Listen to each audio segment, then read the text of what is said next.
नमस्कार मित्रांनो, स्वागत आहे तुमचं आपल्या शेतकरी इन्फोटेक या यूट्यूब चॅनलवर। मित्रांनो, केंद्र शासनामार्फत आता नवीन एका योजनेला सुरुवात झाली आहे। महाराष्ट्र राज्यामध्ये लाडकी बहीण योजनेच्या यशानंतर आता केंद्र सरकारने महिलांसाठी प्रति महिना 7,000 रुपये देणारी विमा सखी योजना लॉन्च केली आहे। या योजनेबद्दल ती सविस्तर माहिती आपण आजच्या व्हिडिओमध्ये घेणार आहोत। तत्पूर्वी मित्रांनो, तुम्ही जर आमच्या चॅनलवर नवीन असाल तर आपल्या चॅनलला सबस्क्राईब करा, तसेच ही माहिती इतर महिलांपर्यंत शेअर करा। पंतप्रधान नरेंद्र मोदी यांनी महिलांना प्रति महिना 7,000 रुपये देणारी योजना घोषित केली आहे। या योजनेतून महिलांना प्रति महिना 7,000 रुपये मिळणार आहेत। या योजनेसाठी अर्ज करण्यासाठी महिलांचे वय हे 18 वर्ष ते 70 वर्षापर्यंत असणे आवश्यक आहे। पंतप्रधान नरेंद्र मोदी यांनी विमा सखी योजना या नावाने ही योजना प्रसारित केली आहे। या योजनेच्या माध्यमातून संपूर्ण भारत देशातील महिलांना अर्ज करता येणार आहेत। ही योजना 3 वर्षांमध्ये वेगवेगळ्या टप्प्यामध्ये राबविण्यात येणार आहे।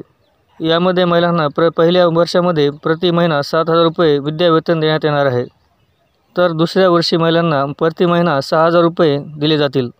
तसेच तिसऱ्या वर्षी महिलांना प्रति महिना 5,000 रुपये विद्यावेतन दिले जाणार आहे। असं एकूण 3 वर्षांमध्ये महिलांना 2,26,000 रुपयांचं विद्यावेतन मिळणार आहे। तसेच वार्षिक 48,000 रुपयाचं बोनससुद्धा देण्यात येईल। या योजनेच्या माध्यमातून संपूर्ण भारत देशातील महिलांना अर्ज करता येणार आहेत। ही योजना 3 वर्षांमध्ये वेगवेगळ्या टप्प्यामध्ये राबविण्यात येणार आहे। यामध्ये महिलांना पहिल्या वर्षामध्ये प्रति महिना 7,000 रुपये विद्यावेतन देण्यात येणार आहे, तर दुसऱ्या वर्षी महिलांना प्रति महिना 6,000 रुपये दिले जातील। तसेच तिसऱ्या वर्षी महिलांना प्रति महिना 5,000 रुपये विद्यावेतन दिले जाणार आहे। असं एकूण 3 वर्षांमध्ये महिलांना 2,26,000 रुपयांचं विद्यावेतन मिळणार आहे। तसेच वार्षिक 48,000 रुपयाचं बोनससुद्धा देण्यात येईल। या योजनेला विमा सखी योजना असे नाव देण्यात आले आहे। या योजनेचा लाभ घेण्यासाठी महिलांना काही अटी घालण्यात आल्या आहेत। यामधील महत्त्वाची अट म्हणजे महिलांचं वय 18 ते 70 वर्ष असावं, तरी या महिलांचं शिक्षण कमीत कमी 10वी पास असणे आवश्यक आहे। मित्रांनो, ही योजना फक्त महिलांसाठीच असणार आहे। तसेच आज सध्या ज्या महिला LICमध्ये एजंटमधून काम करतात त्यांना या योजनेचा लाभ घेता येणार नाही। तसेच ज्या पुरुष मंडळी LIC एजंट म्हणून काम करत आहेत त्यांच्या घरच्या महिलांनासुद्धा या योजनेसाठी अपात्र ठरवण्यात आले आहे।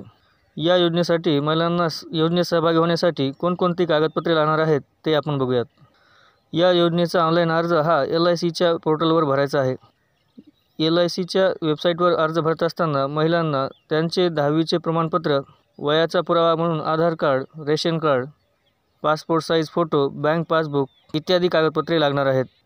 LIC मार्फत सर्व निवड प्रक्रिया झाल्यानंतर पंतप्रधान नरेंद्र मोदी यांच्या हस्ते या महिलांना नियुक्तीपत्रक देण्यात येणार आहे। त्यामुळे मित्रांनो, तुमच्या कुटुंबातील महिलांना या योजनेचा लाभ घ्यायचा असेल तर तुमच्या कुटुंबातील महिला या कमीत कमी 10वी पास असणे आवश्यक आहे।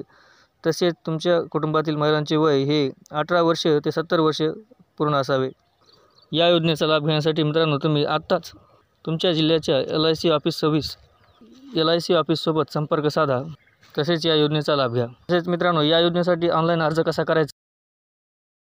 कसा करायचा यासंबंधीचा व्हिडिओ लवकरच आपण आपल्या चॅनलवर घेऊन येणार आहोत। त्यामुळे आपल्या चॅनलला सबस्क्राईब करा, तसेच ही माहिती इतर महिलांपर्यंत सुद्धा शेअर करा। धन्यवाद।